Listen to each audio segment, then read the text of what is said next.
At Kingsley University there was a plan. A quiet, calculated one. A swapped file, a ruined presentation, a career about to collapse in front of the one person whose opinion could make or break it. Everyone in that glass-roofed atrium expected the same story they'd watched play out for 3 years. The golden boy tearing down the boy he'd never forgiven for being brilliant. But when the moment came, when the room went silent and every eye turned toward the wreckage about to happen, Adrian Blackwood did something no one, including himself, saw coming. So what actually happened in that room? And why would the one person built to destroy someone choose, instead, to fall on the sword himself? Stay with us. The answer starts here. Get comfortable, because today's story starts with a needle, a deadline, and a man who wakes up as the campus villain he used to make fun of. If you've ever been so exhausted you'd rather confess to a crime you didn't commit than deal with the drama, let us know in the comments. We suspect you're not alone. 3 a.m. smelled like scorched coffee and steam-pressed silk. Milo Parker had stopped noticing the smell of his own studio hours ago, the way you stop noticing a song after the 40th replay.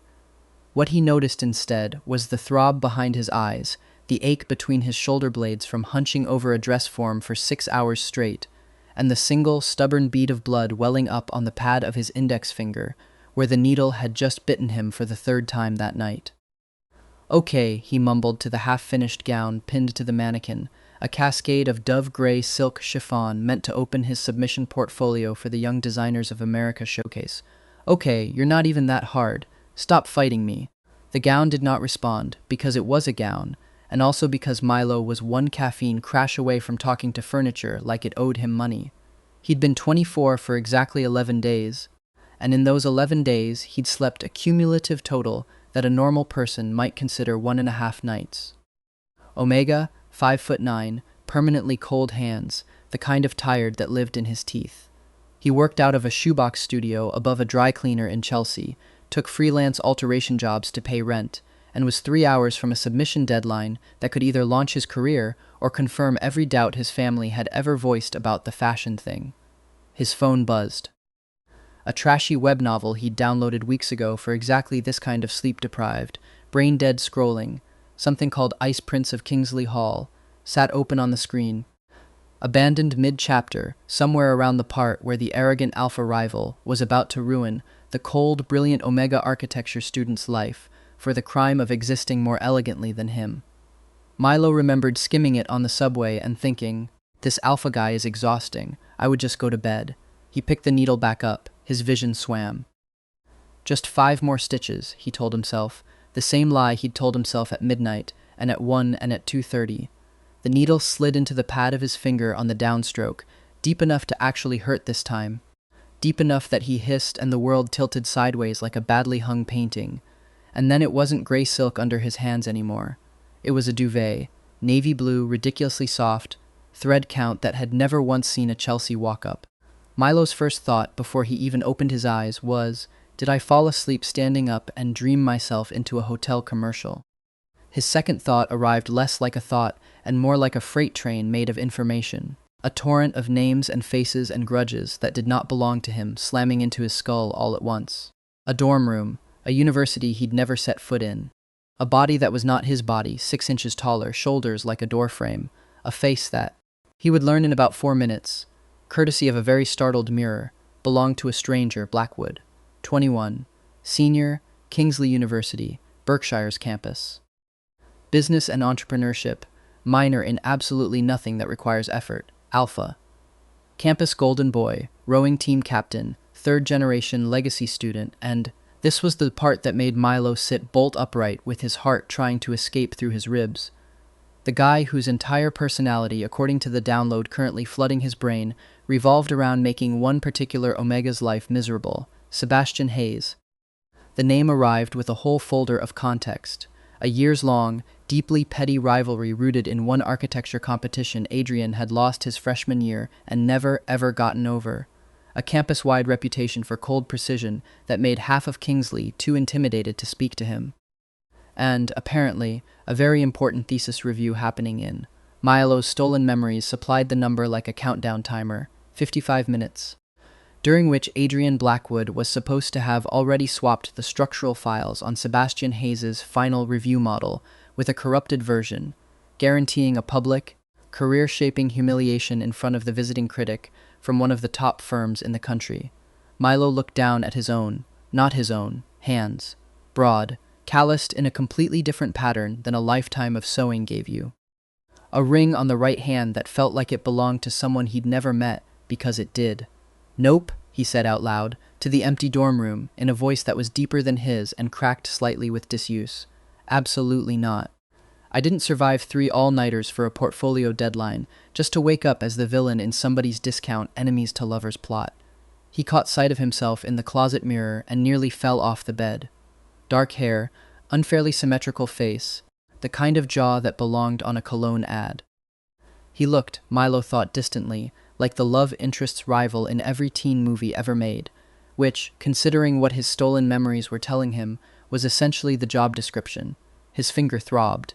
He glanced down and found, absurdly, a single pinprick of a scar on the pad of his index finger, the exact spot the needle had bitten him 3 seconds and 1 entire universe ago.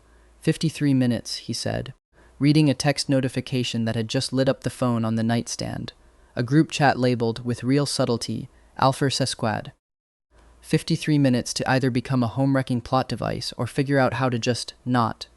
He flopped back onto the pillow, and within 4 seconds was fast asleep. Old habits, it turned out, crossed dimensions just fine. He woke up to Noah Bennett shaking his shoulder like he was trying to start a lawnmower. Noah Bennett, 21 junior, Adrian's roommate since sophomore year and self-appointed hype man.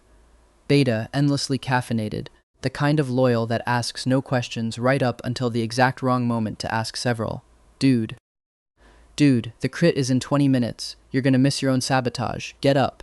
Milo, because that was who he was, whatever the mirror insisted, peeled his eyes open and looked at Noah's face with the blank, deeply unbothered stare of a man who had once fallen asleep at a fitting with pins still in his mouth.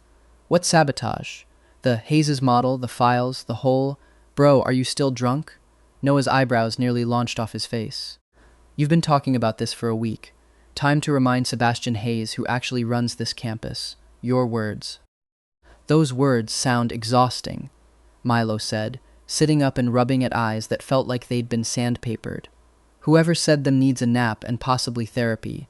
He got dressed on autopilot, his hands finding a crisp white shirt and dark trousers with an ease that told him some part of Adrian's muscle memory was still driving even if Milo's soul was in the passenger seat, mostly asleep with its forehead against the window.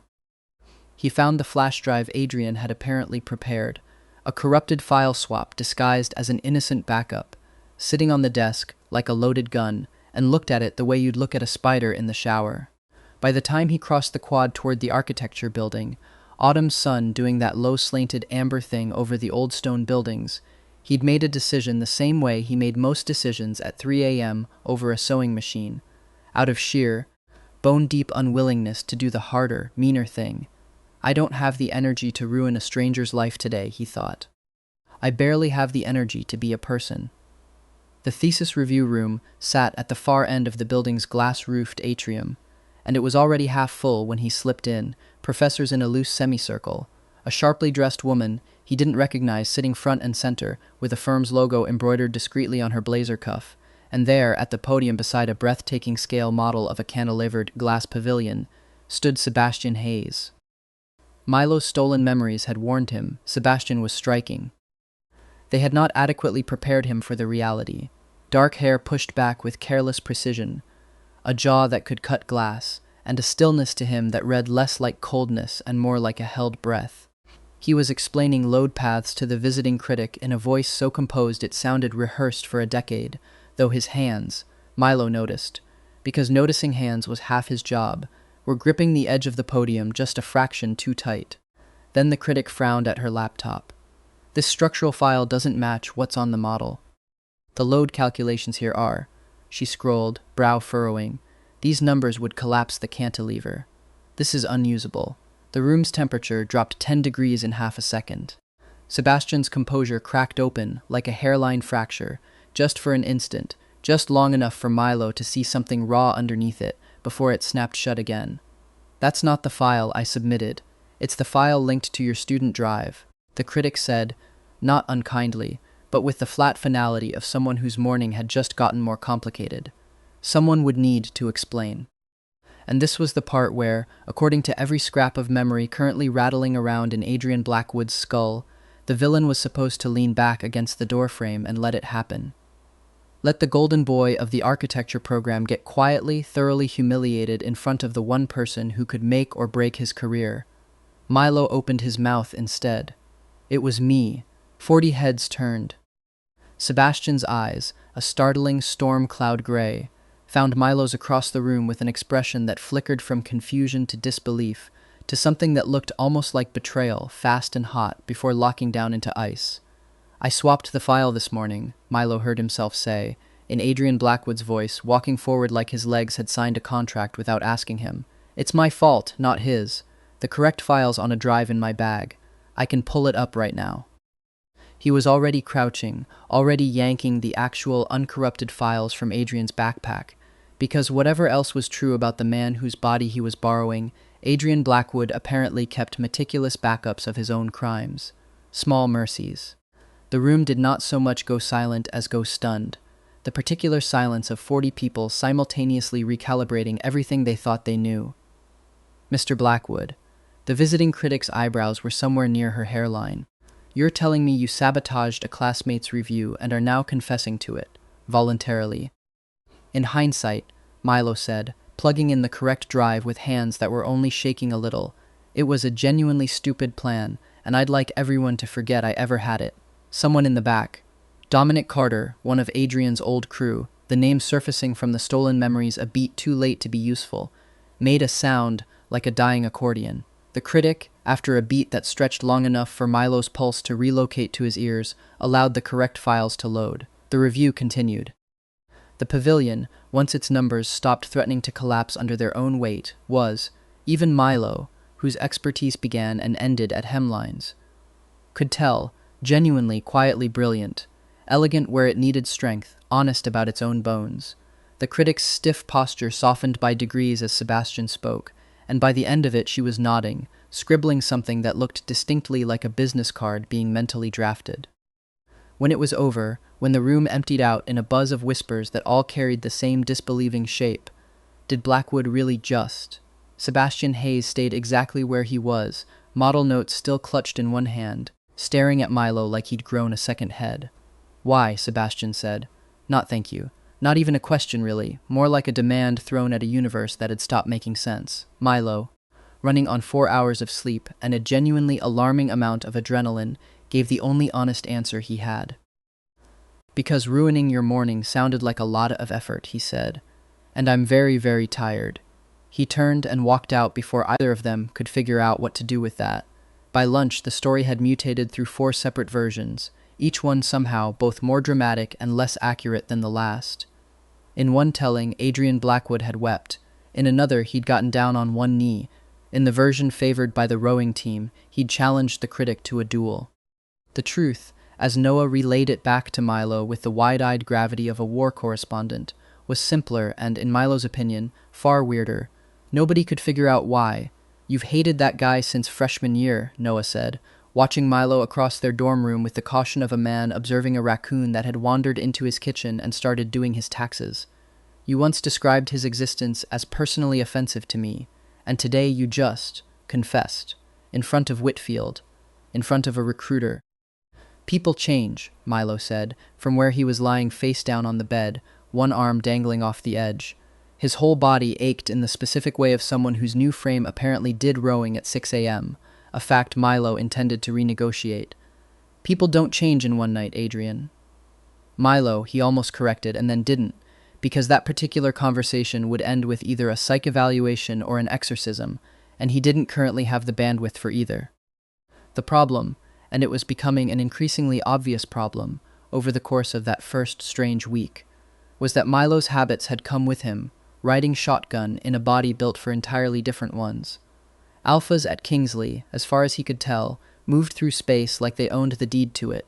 Broad steps, direct eye contact, a kind of loose-limbed confidence that assumed the world would simply rearrange itself around their convenience. Milo had spent 11 years, since he was 13, hunched over his grandmother's old sewing machine, apprenticing under designers who corrected posture with a ruler and a raised eyebrow. He ducked his head automatically when professors spoke to him.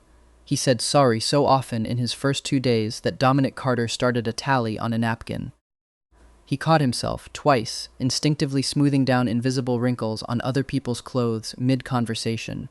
Once on a very startled economics tea, because 11 years of tailoring habits do not simply evaporate because you woke up 6 inches taller. Worse was the nesting. He didn't notice he was doing it until Noah walked in on Wednesday night to find Adrian Blackwood, captain of the rowing team, terror of freshman orientation, generally considered the most intimidating senior on campus 2 years running, cross-legged on his bed, meticulously folding every single item of laundry in the room into a soft, deliberate pile around himself, because the low background hum of stress from the past 3 days had finally caught up with his nervous system, and this, some ancient omega instinct insisted, was how you fix that. Build the nest. Feel safe. Noah stood in the doorway for a long, silent moment. "I have several questions," he said finally. "Don't. Are you? Is this a breakdown? Should I call someone?" "I'm folding towels, Noah. It's called self-care. You have never in your life folded a towel. I have seen you use a towel as a doormat." Milo, who did not, in fact, have a good explanation for why building a small, structurally sound fortress out of clean laundry had made the tight, anxious knot in his chest loosen for the first time in days, simply held up a perfectly folded pillowcase like a shield. "It's a new me." What he didn't say, because it embarrassed him even in the privacy of his own borrowed skull, was that some part of him, the part that used to fall asleep at his sewing machine with pins still between his lips, the part that had spent a lifetime being soft in a world that rewarded sharp, recognized this new body's strength and privilege, and simply had no idea what to do with it except keep being exactly as gentle as he'd always been. He didn't know how to be cruel on purpose. He barely knew how to be cruel by accident. The alpha instincts that were apparently supposed to come standard, the growling, the posturing, the casual dominance Noah kept expecting, sat in him like a foreign language he'd never studied, while his own decade of careful, quiet omega habits ran the show without asking permission. It made him, by any objective measure, a very confusing person to be roommates with. It also, though he wouldn't have admitted this either, made the memory of Sebastian Hayes' storm-gray eyes, startled, unguarded, staring at him across a room like he'd rewritten a rule Sebastian had spent years memorizing, sit in his chest with a warmth that had nothing to do with rivalry at all. Sebastian Hayes did not believe in coincidences, and he especially did not believe that Adrian Blackwood, who had spent 3 years perfecting the art of making Sebastian's life quietly, relentlessly difficult, had simply woken up one Tuesday and decided to become a decent person out of nowhere. Which meant something was wrong, and Sebastian intended to find out what. He started small, a trap more than a test. He left his tablet unlocked on the studio table, with a note visible on the screen reading Blackwood's up to something. "Watch him?" Addressed ostensibly to a lab partner, but positioned so that anyone glancing at the table would see it. Bait for a reaction. Adrian, because Sebastian still thought of him that way, hadn't yet found a reason not to, wandered past the table 40 minutes later, glanced at the screen, and said, without any particular alarm, "Yeah, that's fair, I would watch me too," before continuing on to the espresso machine to make himself a cup of coffee so strong it could strip paint, drinking half of it in one go, and then falling promptly asleep sitting upright at the studio table with his chin on his chest, 4 minutes before his own scheduled review slot. Sebastian stared at him for a long moment, waiting for the punchline. None came. Adrian just slept, breathing slow and even, one hand still loosely curled around the coffee mug like he might need it later, dark hair falling forward over closed eyes. It was, infuriatingly, a good look on him. Sebastian shook his head, at himself, mostly, and went back to his own model. The second incident happened 3 days later, in the studio's shared supply closet, where Sebastian was hunting for a specific gauge of museum board, and instead found Adrian sitting on an overturned crate, carefully regluing the broken corner of what was, unmistakably, Sebastian's backup pavilion model, the smaller scale one he kept for reference, which had been knocked to the floor and cracked during last week's chaos. Adrian looked up, caught, glue stick still in hand. "This isn't what it looks like. It looks like you're fixing my model." Okay, it's exactly what it looks like. He held the piece up, squinting at the seam with the focused, slightly furrowed concentration of someone who cared far more about precision than the situation warranted. It fell off the shelf when Dominic slammed the door. I didn't want you finding it broken and assuming I did it. Again, Sebastian crossed his arms. You did do the first thing. I know. Why I'm now compulsively fixing unrelated things. It's a whole process. Adrian set the repaired piece down with a gentleness that seemed almost absurd on someone built like a doorframe, nudging it half an inch to the left until the light hit it correctly, an adjustment so small and so specific that Sebastian felt something shift uneasily in his chest. There, structurally sound. You're welcome. I didn't ask you to fix it. No, Adrian agreed easily, standing, brushing glue dust off broad hands. You didn't. He left without another word, and Sebastian stood alone in the supply closet, holding a perfectly repaired model, feeling, against every ounce of 3 years' worth of carefully cultivated dislike, the first genuine crack of curiosity split open in his chest. What are you, he thought, watching the empty doorway, if you're not the person I spent 3 years learning how to fight? The all-nighter tradition at Kingsley's architecture studio was practically a rite of passage. The week before major deadlines, the building stayed lit past 3 a.m.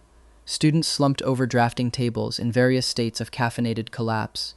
Milo, cursed with a body clock trained by years of fashion deadlines, found he fit into this particular chaos with uncanny ease. He wasn't even enrolled in architecture. He had, technically, no reason to be in the studio at midnight on a Thursday.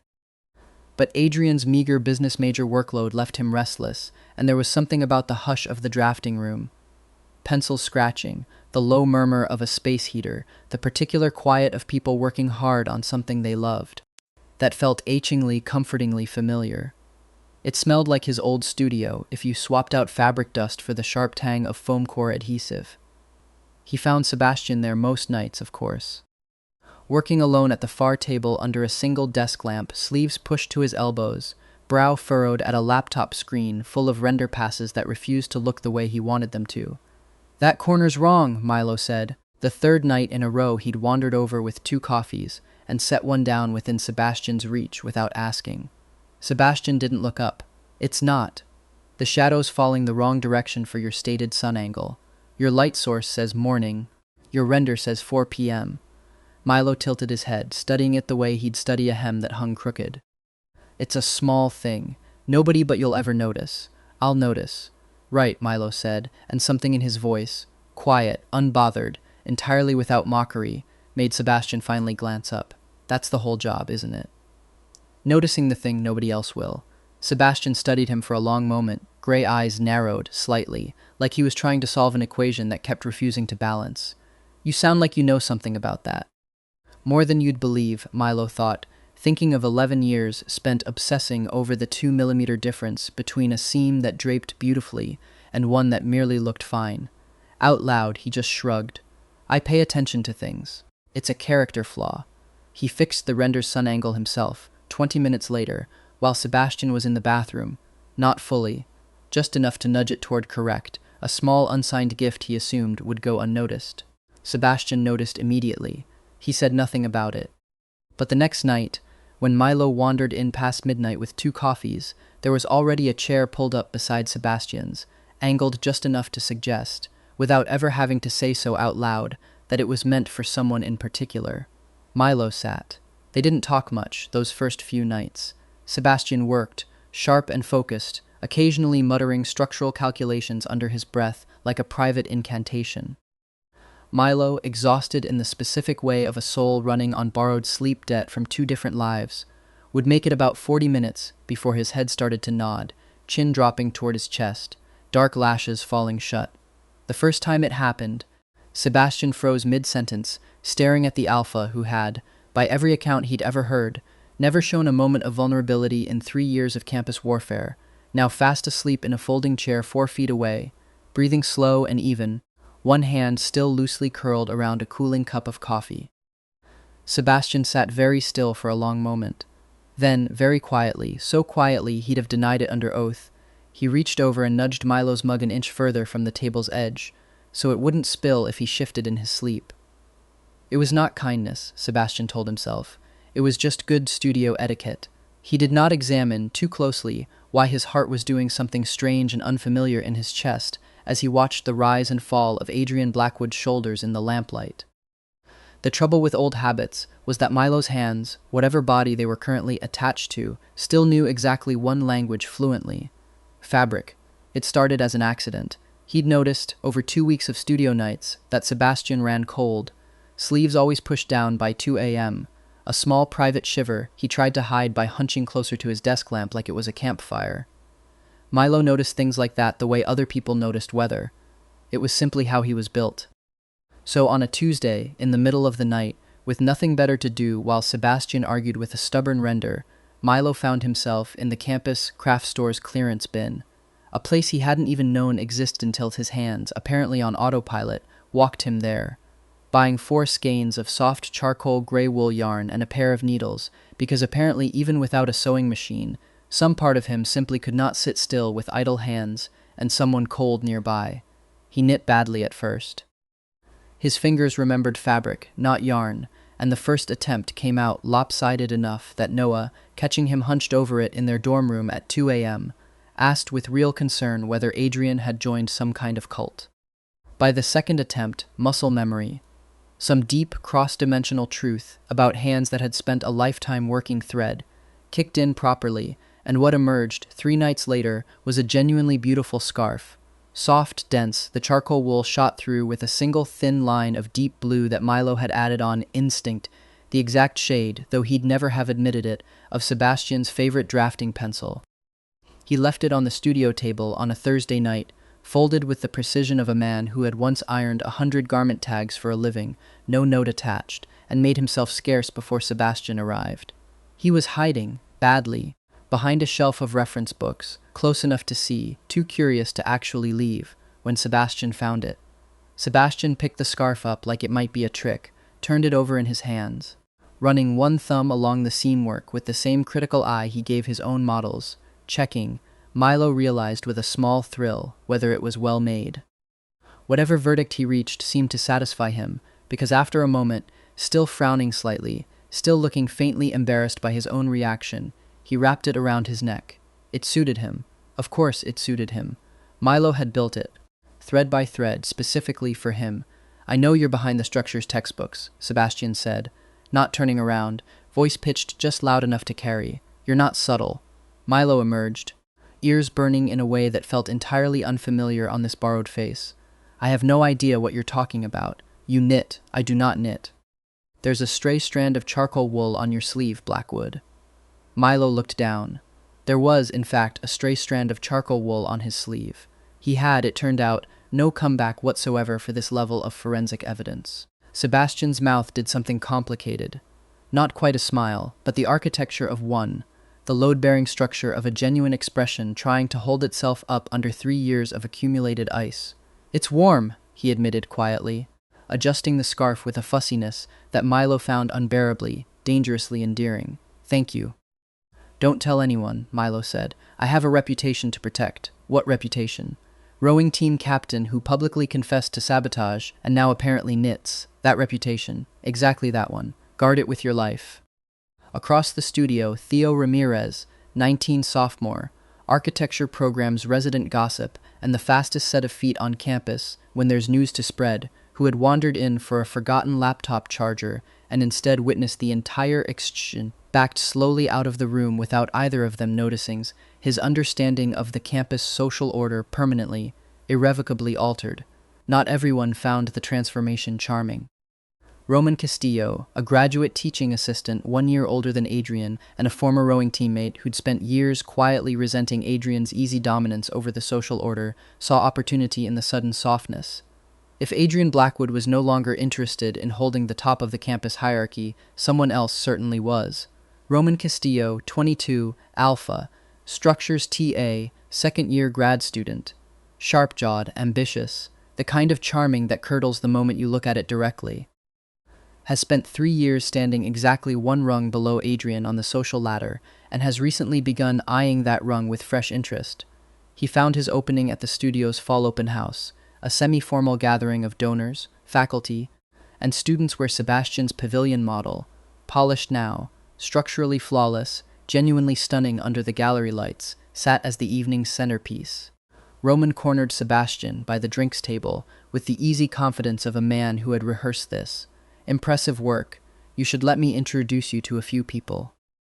My family's firm does a lot of philanthropic funding for young talent." His eyes did a slow, assessing sweep, the kind that made Sebastian's shoulders draw in half an inch. "Talent like yours shouldn't be wasted on a school project." Milo, standing across the gallery in a rented blazer that fit approximately as well as store-bought clothes ever fit anyone, watched Sebastian's spine go rigid, watched him take one small, involuntary step backward, and felt something ignite low in his chest that he had absolutely no vocabulary for. It wasn't jealousy exactly. Milo had spent a lifetime being the quiet one in every room, the one who noticed discomfort in other people, because he'd felt so much of his own. What rose in him now was simpler and stranger, a fierce, wordless need to put himself directly between Sebastian and whatever was making him shrink. He crossed the gallery before he'd consciously decided to move. "Roman." His voice came out lower than he meant it, rougher, carrying an edge he hadn't known this borrowed body could produce. And for the first time since waking up in it, some ancient, unfamiliar current of alpha rose up through him unbidden, instinctive as a held breath finally released. "He's presenting his work in 10 minutes. Maybe let him breathe." Roman's easy smile didn't waver, but something behind his eyes sharpened. "Didn't realize you two were close these days. Whole campus is talking about it." "Then the whole campus has better hobbies than I gave it credit for." "Careful, Blackwood." Roman's voice dropped, private, needling. "People don't forget who you used to be that fast. Might be worth remembering that before you go soft over an Omega who spent 3 years hating your guts."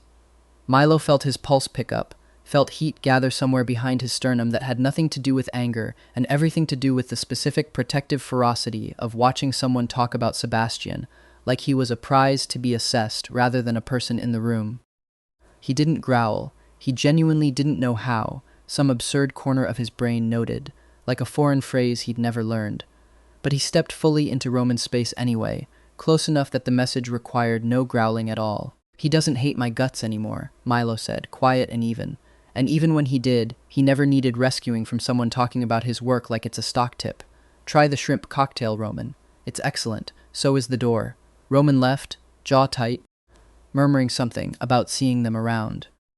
Sebastian, who had gone very still throughout the entire exchange, finally exhaled, some of the rigidity leaving his shoulders. "I had that handled," he said, though his voice lacked its usual bite.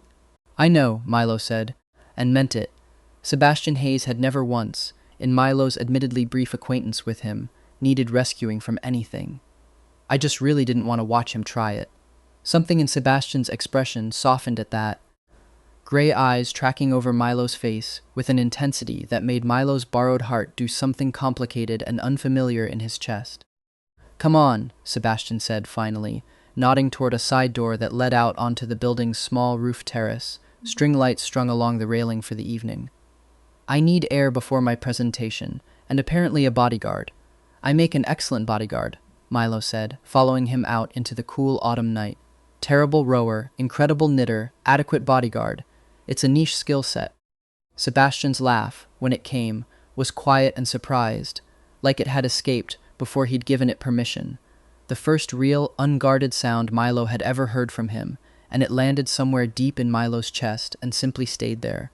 They stood at the railing together, city lights of the small college town scattered below them like fallen stars, close enough that their shoulders brushed, neither one moving away.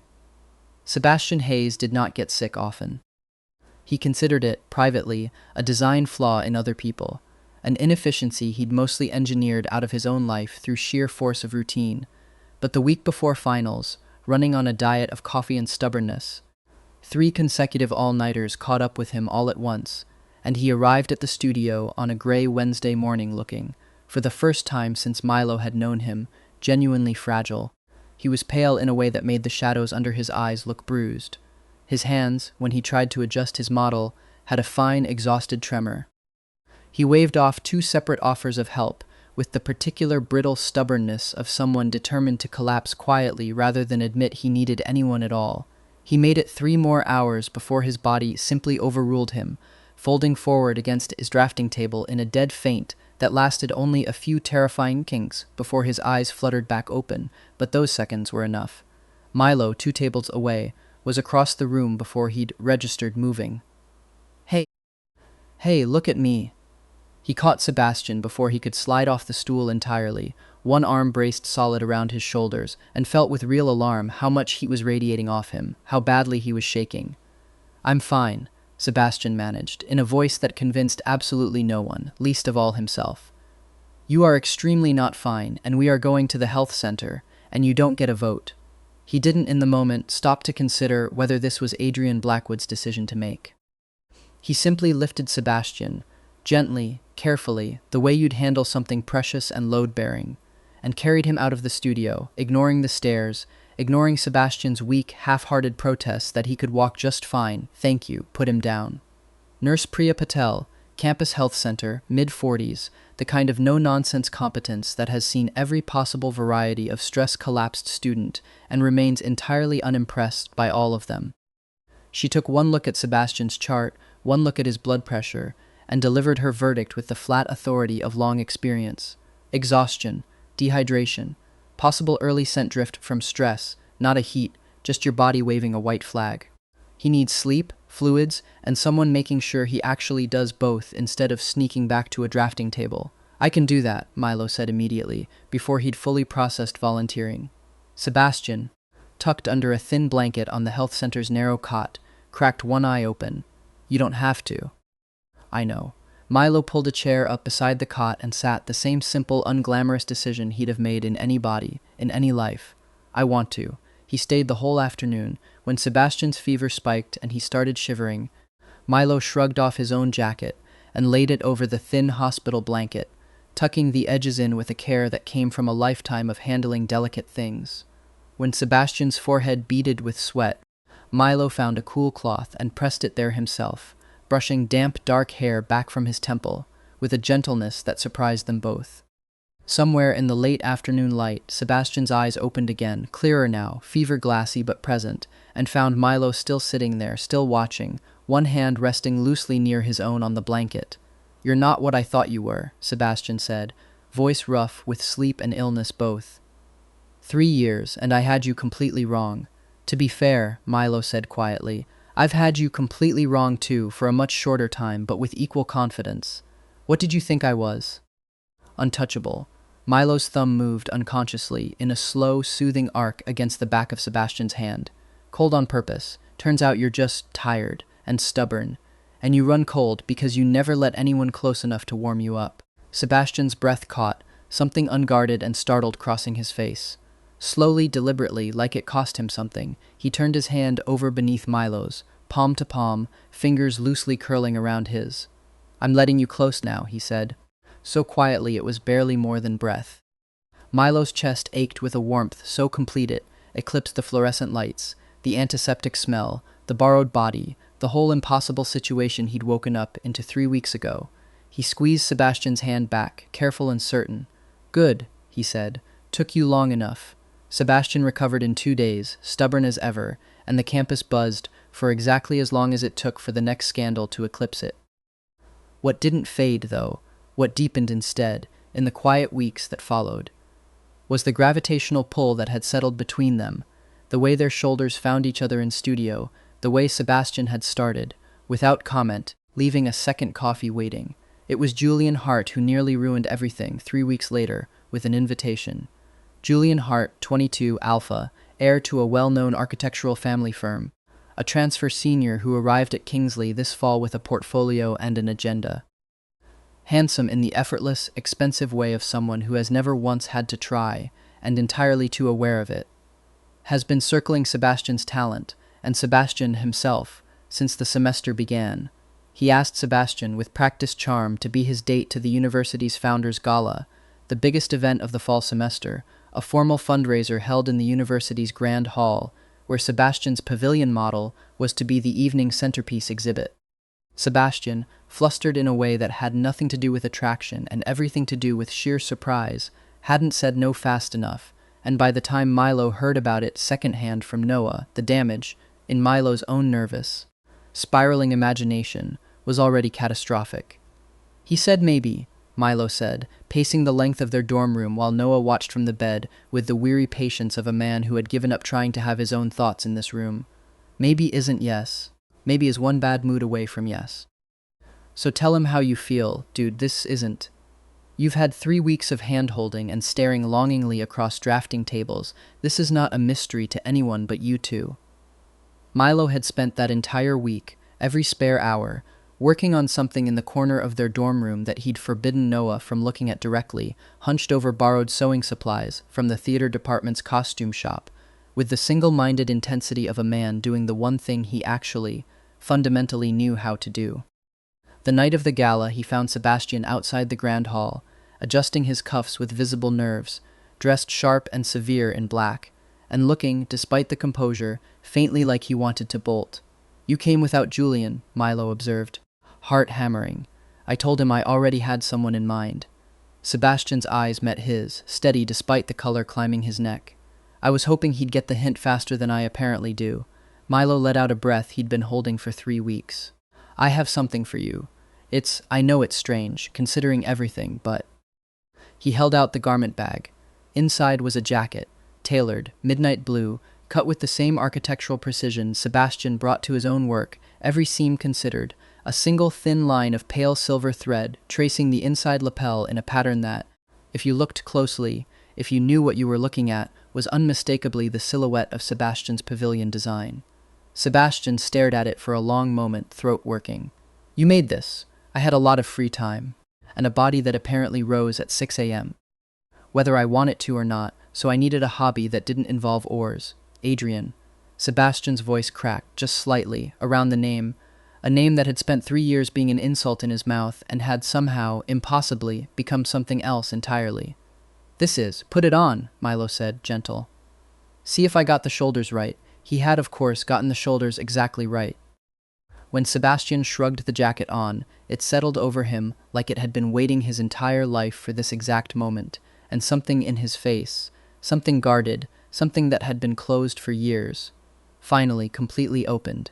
"Everyone's going to ask why you're wearing a bespoke jacket to the gala," Milo said, stepping close enough that the string lights strung along the entrance caught in Sebastian's gray eyes and turned them molten. "Let them ask." Sebastian's hand found the front of Milo's own jacket, fingers curling into the fabric, pulling him closer with a quiet certainty that erased every ounce of ice he'd ever hidden behind.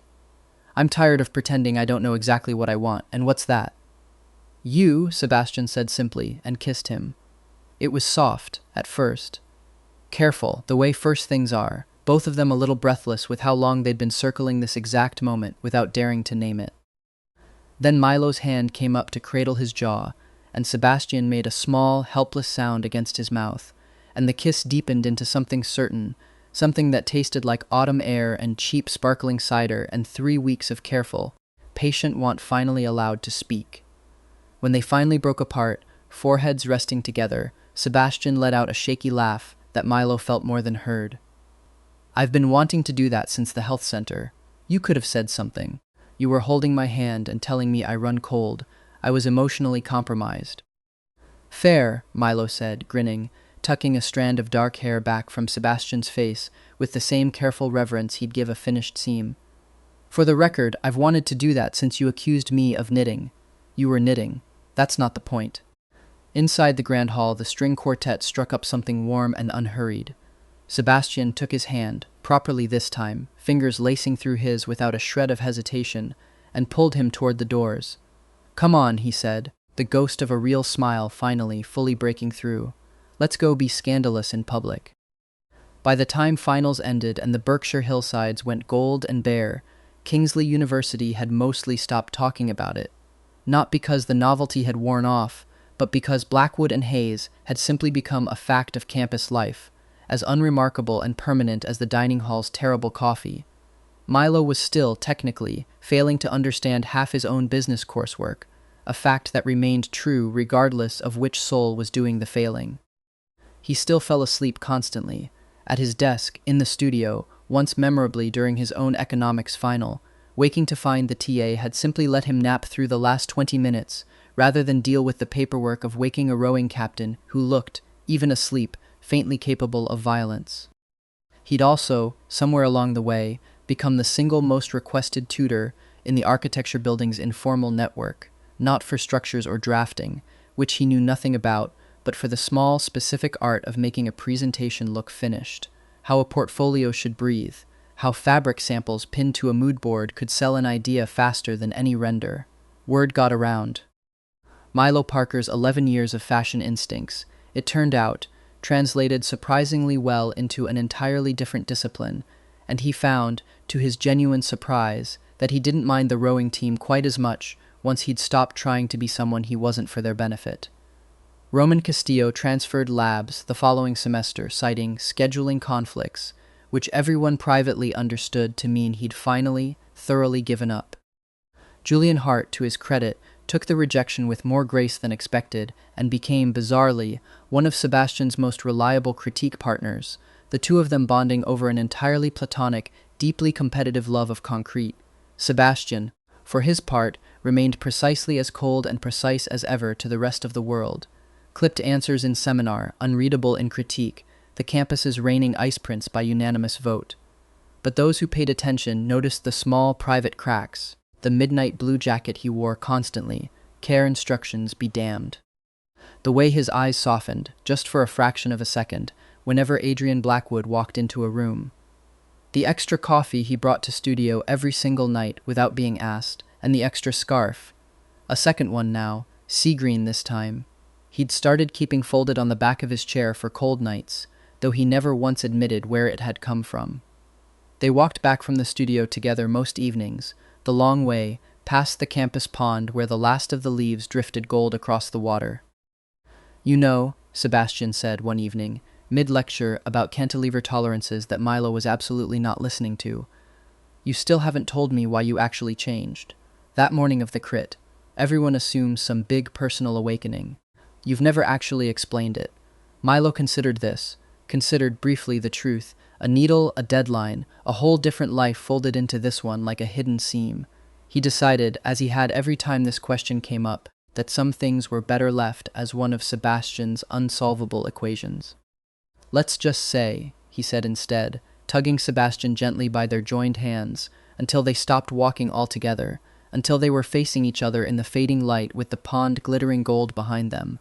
"I got a very sharp reminder, one night, that being cruel takes a lot more energy than being kind, and I decided kind was worth it." Sebastian studied him for a long moment, the particular, searching look he gave structures he suspected of hiding something clever in their design, and then, apparently satisfied with an answer that wasn't really an answer at all, leaned in and kissed him, unhurried, right there where anyone could see. "Worth it," he agreed against Milo's mouth, "is exactly the word I'd use too." They stood there a while longer, hands linked, the pond turning to fire, and then to shadow as the sun finally set. No drama left to fulfill, no rivalry left to perform, no plot demanding anything of them anymore except this. Two people who had somehow, against every possible odds the universe had thrown together, found precisely the right person to fall asleep next to. The apartment above the dry cleaner had, thankfully, been upgraded, a proper two-bedroom in Brooklyn. Close enough to Milo's now thriving design studio that he could walk to work. Close enough to Sebastian's firm in Manhattan that the commute barely counted as one. The wedding had been small, chaotic, and entirely too well decorated, courtesy of the groom who refused to let anyone else near the flower arrangements.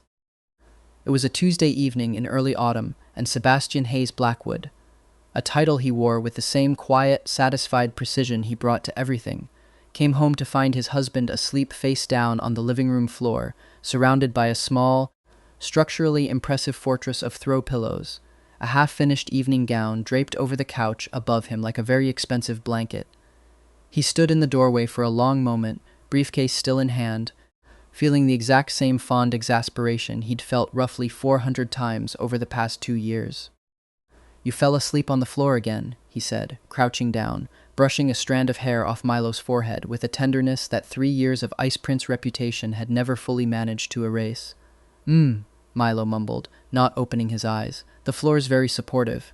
"Structurally sound, you'd approve." "I absolutely do not approve. There's a bed 11 feet away." 11 feet is very far when you're unconscious, Sebastian." Sebastian sighed the long, put-upon sigh of a man who had 2 years ago married a person constitutionally incapable of using furniture correctly, and lowered himself to sit on the floor beside him instead, back against the couch, one hand finding Milo's and lacing their fingers together out of nothing but pure habit. "How was the Foster wedding fitting?" he asked, because even collapsed on the floor, his husband deserved to be asked about his day. "Exhausting." The bride wanted sleeves that defied physics, and I obliged, because apparently defying physics is a skill I picked up somewhere. Milo cracked one eye open, catching Sebastian's small, knowing smile. "How was the Hendricks Tower review?" "The client hated the cantilever." I explained calmly for 40 minutes why the cantilever was correct. He came around eventually. Sebastian's thumb traced slow circles against the back of Milo's hand, an old habit now, worn smooth with use. "Everyone always comes around eventually. That a threat or a life philosophy? With you, historically, both." Milo laughed, low and sleepy, and finally sat up enough to rest his head against Sebastian's shoulder, breathing in the familiar, grounding scent of him, cedar and fresh paper, and something underneath that Milo had never quite been able to name except as home. Outside, the last gold light of the evening slanted through their window, catching on the framed sketch above their couch. A midnight blue jacket, hand-drawn, the pavilion silhouette stitched into its lapel, the very first thing Sebastian had ever asked him to frame. "I still don't understand," Sebastian murmured into his hair, "how a man who runs a design studio, who is objectively brilliant at his job, cannot manage to use a bed." "Some mysteries," Milo said, eyes drifting shut again, perfectly, deliberately content, "aren't meant to be solved, architect. Some of them you're just supposed to marry." Sebastian huffed something that was almost a laugh, pressed a kiss to the crown of his head, and, after exactly 4 more minutes of half-hearted protest about proper furniture use, slid down to join him on the floor entirely, pillow fort and all, because some things, it turned out, were worth being a little ridiculous for. Outside their window, Brooklyn hummed on into the evening, entirely unaware that somewhere above the noise, 2 men who had once been written as rivals were curled up together on a living room floor, off script, exactly where they were always meant to end up. If Adrian and Sebastian earned a little space in your heart today, tell us down in the comments. We genuinely read every single one. Hit subscribe and turn on notifications so you don't miss the next story, and drop a like if you're rooting for the 2 of them. Thank you for spending this time with us. We'll see you in the next one.